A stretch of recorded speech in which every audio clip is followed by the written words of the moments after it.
Fazer aqui um vídeo do William Vac para mostrar para vocês que o Lula, ele tem um foco na vida dele a partir de agora, né? A partir de janeiro de 2022, de 2025, perdão. O foco do Lula, a partir de janeiro de 2025, é um só: vencer a eleição em 2026 e se perpetuar no poder, né? Só que o grande problema disso é que o Lula está disposto, né, para conseguir se perpetuar no poder, está disposto a destruir o Brasil ainda mais. Sabe essa inflação, que é o poder de compra do povo brasileiro que está aí pela hora da morte? O povo nunca, gente, nunca na história do país o povo sentiu tanto no bolso a inflação como está acontecendo agora. Só que vocês acham que o Lula está preocupado com isso? Claro que não, gente, tá? O Lula destruindo o Brasil é só uma das etapas que ele precisa ultrapassar para chegar, para se perpetuar no poder em 2026. Vocês não fazem ideia do que o Lula pretende fazer a partir de agora, gente. Vocês estão achando que tá ruim, tá? Que tá uma lástima. Vai ficar muito, muito pior. Vocês vão entender, vejam só. Lula editou hoje medida provisória com a qual espera que bilhões sejam injetados na economia via crédito consignado para trabalhadores da iniciativa privada. A gente tem que ver assim, trata-se de um estímulo ao consumo, portanto. Mesmo na própria equipe econômica do governo, registra-se certo grau de preocupação com incentivos à demanda, no momento em que a inflação morde o bolso e morde a popularidade do próprio governo. Ocorre que, na visão de Lula, a equipe econômica não entende nada de ganhar eleições. E Lula acha que só se ganha eleições com expansão fiscal, gastança, para usar uma palavra mais popular. O presidente não concorda com a visão de que desequilíbrio das contas públicas, desequilíbrio causado por gastos sempre maiores que receitas, que esse desequilíbrio tenha algo a ver com inflação e, portanto, com juros. Pressionado por popularidade em baixa e com o foco muito dirigido apenas para ganhar as próximas eleições, ele só vê um caminho pela frente. É o de encontrar programas que facilitem o consumo das famílias. Não tem sido fácil por dois motivos principais. O primeiro, para as dificuldades, é a armadilha fiscal criada pelo próprio Lula. Ele criou para si mesmo essa armadilha. Quanto mais ele esbraveja dentro dela, maior é a desconfiança dos agentes econômicos. O segundo motivo de dificuldades vem da natureza da situação política. O Congresso fareja que Lula embarcou numa aposta de alto risco. A aposta de um governo minoritário, sem ideias novas ou grandes planos, para buscar, custe o que custar, a popularidade perdida. O custo já está sendo bem alto. Custo político e para a economia também. Principalmente para o povo brasileiro. Na verdade, não é o Lula que está sentindo, é o povo brasileiro que está sentindo no bolso, né? Isso aqui não deve ter deixado o Lula muito satisfeito, não, gente, tá? Olhem só essa notícia que foi divulgada. Lula perde apoio da classe trabalhadora, diz coluna da Bloomberg. Gente, isso aqui, classe trabalhadora. O Lula perder apoio da classe trabalhadora, quem é que vai votar no Lula? Porque é só essa classe mais, né, que vota no Lula. Como ele mesmo disse, se a pessoa crescer um pouquinho, né, a situação financeira, já não vota mais no Lula. Aí o homem fica desesperado. Tá aqui. O presidente Lula da Silva está perdendo apoio da classe trabalhadora, é o que afirma o economista argentino Juan Pablo Spinetto, né, em artigo publicado no site Bloomberg, nesta terça-feira, dia 11. Trata-se de um acordo com o articulista do pior momento para o petista em seus 3 mandatos como presidente do Brasil. No artigo, Spinetto afirma que apenas 24% aprovaram o trabalho de Lula em fevereiro, em comparação com 35% em dezembro do ano passado, ou seja, uma queda drástica, né, gente? Os números são do Instituto de Pesquisa Datafolha. Trata-se, portanto, da classificação mais baixa do petista do cargo como presidente da República. Ou seja, aquela classe, gente, que elegeu o Lula, que colocou ele na presidência da República, que está destruindo o Brasil, é exatamente a classe mais pobre, a classe ali mais trabalhadora, aquele pessoal que ganha ali um salário menor. Essas pessoas estão simplesmente abandonando o Lula, estão descartando o Lula. Então, o Lula tem motivo de sobra, gente, para estar preocupado, porque as informações que estão sendo divulgadas ultimamente, nas últimas pesquisas principalmente, são as mais terríveis possíveis.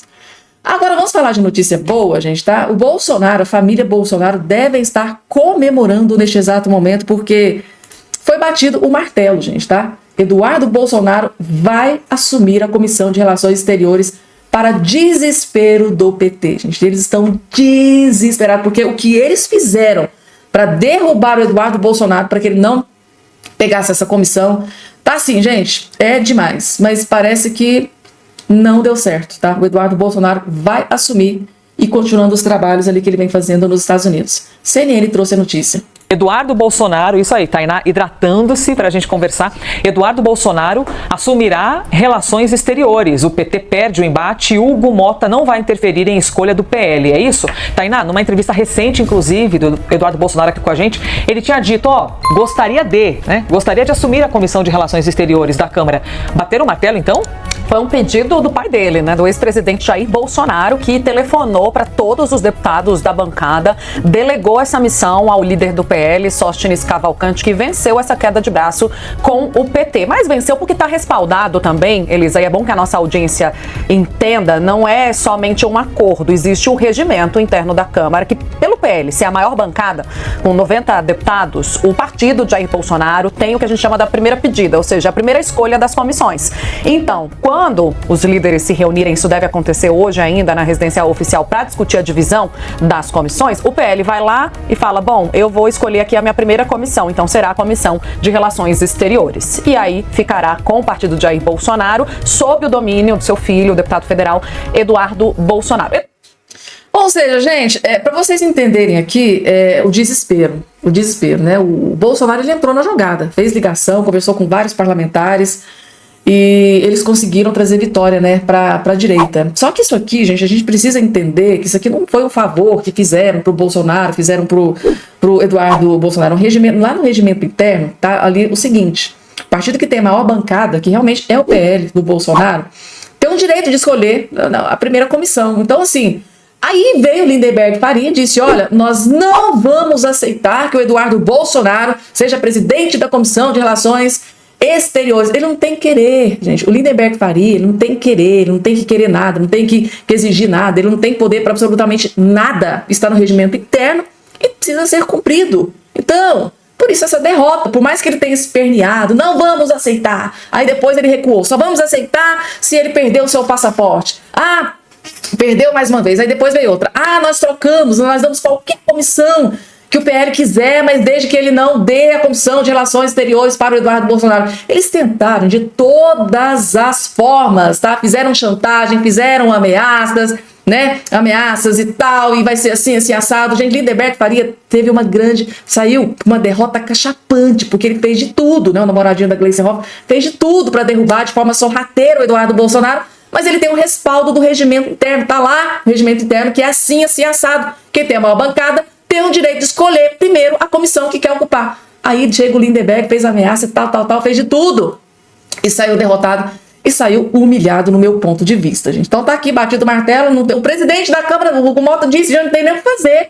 Tá no regimento interno, eu não posso fazer nada. Tem que ser seguido. Pelo menos dessa vez eles não conseguiram, de forma sorrateira, né, gente? Conseguir aí derrubar o Eduardo Bolsonaro. Gente, eles devem estar muito felizes agora neste momento, né? O Eduardo Bolsonaro, o clã Bolsonaro, ele está comemorando e tem todo motivo do mundo para estar comemorando nesse momento. Próxima informação que vocês estão percebendo aqui na tela, deixa eu trazer para vocês. Hoje o governador de Minas Gerais, Romeu Zema, acordou inspirado, gente, tá? Como vocês bem sabem, teve um evento, né, que ele participou junto com o Lula da Silva. Ele não é de participar de eventos do Lula, mas ele foi para, né, dar um recado ali pro Lula, e o Lula não gostou muito, não. E continuando, gente, hoje, mais uma vez, ele postou um vídeo detonando, sem dó e nem piedade, Lula da Silva mais uma vez. Vejam só. Eu estive com o presidente Lula ontem e fiquei assustado. Parece que ele está em modo avião, desconectado da realidade. Ele veio aqui em Minas, de certa maneira, se posar como o pai dos pobres e dizer que só ele e o Getúlio é que trabalharam pelos mais necessitados. Esse filme, nós brasileiros já vimos e não gostamos. Eu sei que a prosperidade é uma conquista de cada um de nós e não uma dádiva do governo, nem do presidente, nem de ninguém. E ele falou isso, gente, com uma plateia cheia de trabalhadores, de gestores, gente que sabe muito bem que para melhorar de vida é preciso ralar muito e não depender de favorecimento. Esse presidente em modo avião talvez seja um motivo dele não se lembrar do desastre que foi o governo PT para o Brasil em 2015 e 2016. O governo que provocou a maior crise, a maior recessão da história, que arruinou a vida de muita gente, provocou 3 milhões de desempregados. E aquela crise lá atrás foi criada com a mesma receita que ele está seguindo agora. Gastança, irresponsabilidade fiscal e a economia crescendo com anabolizante. E ele mandou a ex-presidente Dilma lá para a China, mas ela e a receita fracassada dela estão aqui no Brasil em vigor hoje. Tá aí, né, gente? Tá? Lula da Silva trouxe novamente Dilma Rousseff para a cena do crime, né? Como diz o próprio Geraldo Alckmin. É assim, é uma tragédia, né, gente? Lula da Silva, Dilma Rousseff, é uma tragédia. E esse pessoal da canhota, da esquerda, fazer o quê, né? Fez questão de colocá-los de volta aí na presidência da República. Claro, né, gente, que o Lula iria trazer Dilma Rousseff novamente para o seu desgoverno, para ajudar, né, a destruir o Brasil, porque às vezes é essa a impressão que eu tenho, que o Lula saiu da cadeia para destruir e arruinar de uma vez por todas o Brasil, que pegou tão positivo, tão bom, gente, o Bolsonaro passou, entregou nas mãos do Lula um Brasil, cara, com as estatais dando lucro, né, sem cobrança de taxa das blusinhas, ou seja, meu Deus do céu, foi só ladeira abaixo o povo brasileiro desde quando o Lula pegou a presidência da República, né? Os benefícios de ter um Bolsonaro na presidência da República são tantos que eu poderia ficar aqui o dia inteiro falando, tá? E os malefícios de se ter um Lula na Silva são tantos que eu também poderia ficar aqui o dia inteiro, mas as notícias dia a dia estão sendo divulgadas aí, vocês estão acompanhando. Eu vou trazer aqui uma próxima informação para vocês, mas antes de trazer, vocês se lembram que quando o Lula se lançou a candidata à presidência da República, o Lula ele teve apoio, né, desse grande veículo de imprensa, esse consórcio de imprensa de esquerda, né, várias mídias do país, comprou, né, as mentiras do Lula e fez campanha para ele vencer a eleição. Além do consórcio de imprensa, né, a mídia, teve os artistas, né, vários artistas, tá, fizeram uma campanha ferrenha para que o Lula vencesse as eleições, tá? Vários jornalistas, digitais influencers e youtubers. Então teve uma grande parcela de... Assim, né, gente? Muita gente apoiou o Lula para ele ser presidente da República. Uso o satélite e o sistema Starlink. Não depende de antenas sobre o território brasileiro, né?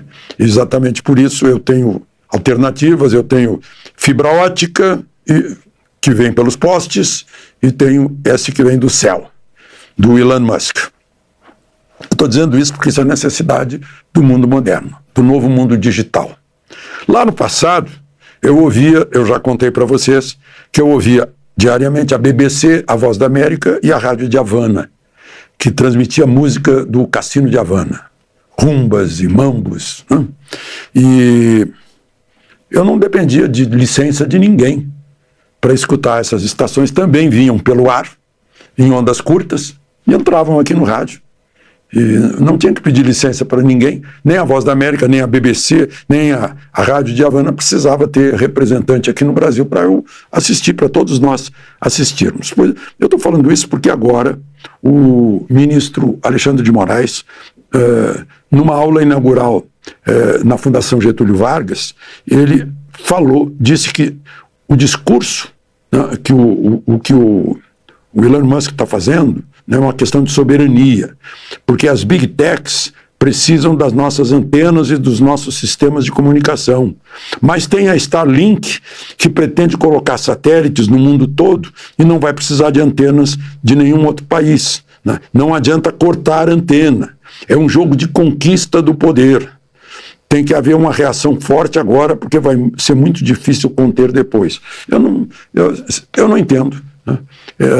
Porque no passado não se bloqueava a onda curta de rádio. Agora quer se bloquear um sinal que vem de satélite. Assim como vinha de antenas na Europa, nos Estados Unidos, na ilha de Cuba, né? Chegava aqui, né? É a mesma coisa, né? É a liberdade de a gente sintonizar o que quiser. É a liberdade de expressão no sentido inverso. Assim como a gente tem a liberdade constitucional de expressão, vedado o anonimato, a gente pode publicar tudo que a gente faz e diz, né? Eu posso usar o mesmo sistema de satélite para ser visto em Portugal, na Espanha, na França, na China, né? Nisso que eu estou falando agora. Assim eu posso ouvir. Mas tem gente que quer tutelar isso, nós somos tutores. Nós é que decidimos, eu sou o seu paizinho, que eu decido o que você pode ouvir, pode ver, pode ler. Como assim?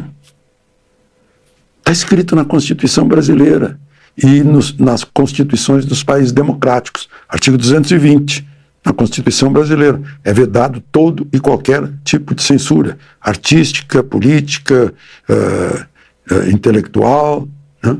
Está lá escrito. Está lá escrito também no mesmo artigo, né? A lei não conterá nenhuma restrição à liberdade de informação. Então, não dá para entender isso, né? Não é uma questão de soberania, é uma questão de liberdade, que tem que ser preservada, respeitada. né? Não apenas porque está na Constituição, mas porque está na lei natural. Por falar em soberania, o presidente Lula disse que estava botando uma mulher bonita no Ministério de Relações Institucionais para aproximar o Poder Executivo, onde ela vai trabalhar, com o Congresso Nacional, o Poder Legislativo, para defender a soberania e o bem-estar da população. Quando ele fala em soberania, eu penso logo na CPI das ONGs da Amazônia, que descobriu agressões à soberania que a gente pensa que são fantásticas. Ou seja, fantástico significa algo que é impregnado de fantasia, não é real, né? Quando eu penso em soberania, eu penso no território do Rio de Janeiro, que não é mais do Estado brasileiro, está nas mãos do narcotráfico, né? Eu penso no perigo para a soberania brasileira das reservas indígenas feitas na fronteira com a Venezuela, por exemplo, né? E também a soberania nacional é exercida pela capacidade de os brasileiros terem o direito à segurança pública a ponto de poderem circular livremente nas ruas. Essa é a soberania do povo, né? O Estado tem o dever de cuidar disso porque recebe impostos para cuidar disso. E está na Constituição que segurança pública é dever do Estado e direito de todos. Vou trazer aqui uma próxima informação para vocês, mas antes de trazer, vocês se lembram que quando o Lula se lançou a candidato à presidência da República, o Lula ele teve apoio, né, desse grande veículo de imprensa, esse consórcio de imprensa de esquerda, né, várias mídias do país, comprou, né, as mentiras do Lula e fez campanha para ele vencer a eleição. Além do consórcio de imprensa, né, a mídia, teve os artistas, né, vários artistas, tá, fizeram uma campanha ferrenha para que o Lula vencesse as eleições, tá? Vários jornalistas, digitais influencers e youtubers. Então teve uma grande parcela de... Assim, né, gente? Muita gente apoiou o Lula para ele ser presidente da República. E eu vou trazer aqui uma matéria que está no portal de notícias UOL, e eu fico me perguntando como que estas pessoas, tá, essas mídias, tá, que trabalham nessas mídias, esse consórcio de imprensa de esquerda, jornalistas, artistas, tá, atores, cantores, né, jornalistas digitais, influencers, youtubers, como é que fica, tá, gente, a consciência dessas pessoas que ajudaram, fizeram campanha para colocar o Lula na presidência, quando elas têm acesso a essa matéria, essa notícia que está aparecendo aqui na tela. E eu faço questão de trazer, porque os próprios jornalistas aqui que ajudaram a colocar o Lula na presidência, os jornalistas aqui, gente, a Fabíola, Josi de Souza, o Thales, todos eles foram ali responsáveis por Lula estar hoje na presidência da República. Então, como é que fica todo esse pessoal vendo uma notícia como essa aqui que eu estou colocando aqui? Será que eles conseguem dormir com a consciência tranquila? Né? Porque o bolso deles está abarrotado de dinheiro, né? Trabalha... uma grande maioria das vezes jorra dinheiro em cima dessas mídias, desses digitais influencers. Para eles não é o problema, mas para aquela massa pobre do Brasil, será que eles dormem com a consciência tranquila? Com comida cara, brasileiros apelam para carcaça de frango e espinha de porco. A gente inventa, gente, tá? Para vocês verem o nível, o ponto que chegou a destruição do Brasil nesse desgoverno Lula. Tá aqui, assistam. Bom, falando em governo Lula e os problemas do governo Lula, hoje o Foco Economia, falamos bastante disso, mas acaba de cair uma reportagem na nossa página que é muito forte. Bom, olha só, uma comida cara, o que os brasileiros estão apelando? Para carcaça de frango e espinha de porco. Olha essa situação. A reportagem aqui mostra justamente que os brasileiros estão tentando encontrar alternativas para poder se alimentar. Uma entrevista com a Ionara de Jesus, que tem 43 anos, e ela está explicando a estratégia dela para buscar alimentação dentro de casa, onde ela vive com 3 filhos. E ela diz, é preciso driblar os preços. E aí, a equipe de reportagem, percorrendo aí os mercados, encontrou com ela e ela acabou explicando ali o que ela estava realmente comprando. E aí falou que o que ela está buscando de alternativa é justamente carcaça de frango e espinha de porco, espinha de porco, para que ela possa alimentar. E ela diz que ela está tentando inventar, inclusive, para poder driblar esses preços e conseguir colocar comida na mesa dos seus filhos. É triste demais isso, hein, Josias? É muito triste, né? Por isso aquela expressão do Lula foi tão infeliz e teve uma repercussão tão deletéria, né? Quando ele diz, olha, tá caro, não compra. Como se o consumidor brasileiro tivesse muita alternativa, né? Sobretudo esse consumidor mais humilde. Obviamente, todo mundo quer comer carne de primeira. Não havendo, vai para carne de segunda. Se não dá para comprar carne de segunda, passa para o frango. Não deu o frango, passa para o ovo. Agora nem ovo dá. Então, vamos para a carcaça de frango. Com essa você faz uma canjinha. Vamos para o esqueleto do porco. Então, realmente, a falta de alternativas vai empurrando o consumidor para uma dieta cada vez mais pobre, né? Cada vez mais precária. E aí o presidente vem, não, tá caro, não compra. Já está acontecendo, já não está comprando. E a conjuntura conspira para uma deterioração do quadro. Porque nesse momento, eu falava mais cedo, e não é uma brincadeira, o ovo está caro nos Estados Unidos. O Donald Trump está impondo uma série de tarifas a vários produtos, inclusive ao aço e ao alumínio do Brasil, mas o ovo ele não está tarifando, ele quer que entre ovo lá, está havendo uma gripe aviária nos Estados Unidos, e o ovo subiu extraordinariamente nos Estados Unidos, as pessoas estão comprando ovo agora na unidade, na base da unidade, sai do mercado com um pacotinho com 3 ovos, e os produtores de ovos no Brasil estão estimando que as exportações de ovos brasileiros para os Estados Unidos, elas vão mais do que dobrar. Então, há uma estimativa de exportar 35 mil toneladas de ovos brasileiros para os Estados Unidos em 2025. Isso é um aumento de 67% em relação ao que foi previsto na Associação Brasileira aí de Produtores de Aves. Tinha previsto aumentar a exportação de ovos para os Estados Unidos em 67% e vai superar essa estimativa. Vai aumentar ainda mais o preço do ovo no Brasil. Então, o cenário é dramático. Então, não se pode criar marolas, fazer declarações infelizes e criar falsas expectativas, Fabíola, que em certa medida é o que o governo faz às vezes, quando anuncia, se reúne com empresários, fala, não, agora vai baixar. Agora com a formação de estoques reguladores, vai acontecer uma mágica aí, vai baixar o preço. Então você cria uma falsa impressão de que pode baixar, não abaixa, o preço não cai e vem o comprometimento daquela expectativa, a decepção, o que piora o quadro, né? Mas a realidade já é bastante dramática, Fabíola, no Brasil. A realidade já é bastante dramática no Brasil, né? São as palavras do Josias de Souza, gente. Sabe o que me deixa extremamente furiosa, gente?